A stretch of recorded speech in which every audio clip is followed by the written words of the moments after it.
I am taken, number one, by the technology and the information and the expertise at the panel, and thank you for being here.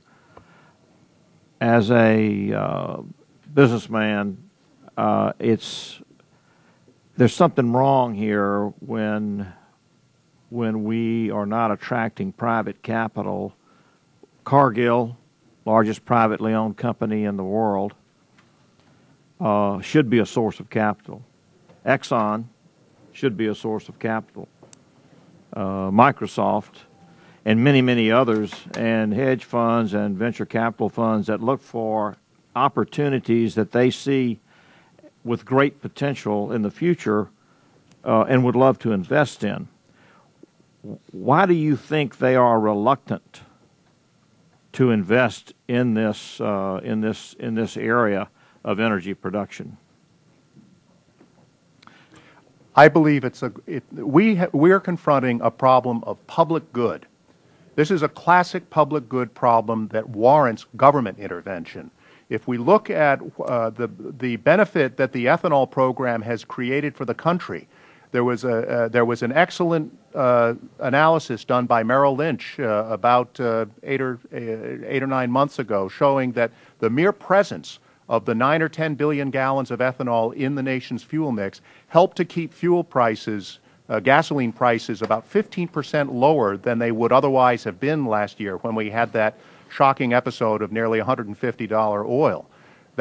What DOE has found is the American consumers saved $20 to $40 billion, which I think is a tremendous payback on the $5 billion or whatever that was paid to the oil companies as subsidy for using ethanol. But I mean, this is one of these instances. It's a tragedy of the commons problem where the benefit cannot be captured by the private investor. There is a critical need for the government to participate to facilitate these new technologies. If the CAFE standards were raised to 47 to 50 miles per gallon per average for a manufacturer, would you have a viable industry?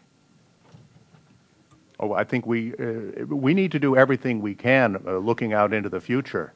This is not either or. This is a both and situation. We need to conserve. We need to become efficient.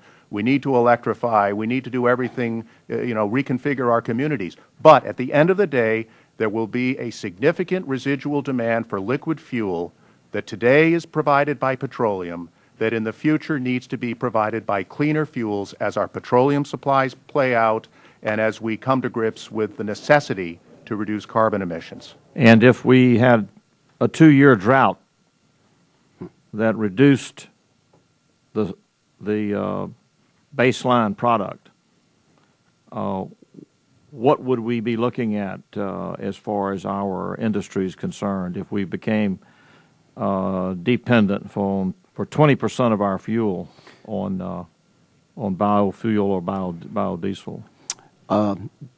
We haven't had a major drought in this country since last year. No, we really haven't. You go back in history, we have not really had a major drought affecting crop production. We've had isolated regional droughts, but we have not had a major drought that has impacted production.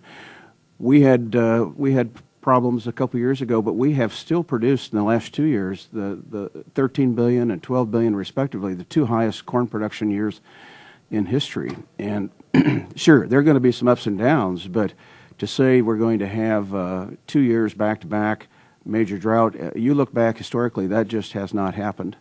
I see. It hasn't. I guess my question to you is what are the objections of private capital investing in this? I see such great potential for it, and I'm sure there are people a lot smarter than I am that you're pitching this to in the private markets, and they're not coming forward. If there are a variety of things right now that, speaking from the biodiesel perspective, there are a variety of things right now that are causing harm to the industry and making it difficult to attract that capital. The one thing some of that we can control, some we can't. The one thing that would be helpful is you have to have this stable policy framework that's reliable, that sends a signal that biofuels are not just a flash in the pan, that it's something that's going to be there for a while to draw this sort of investment in terminal infrastructure and things like that, that you really need to get infrastructure. That makes perfect sense.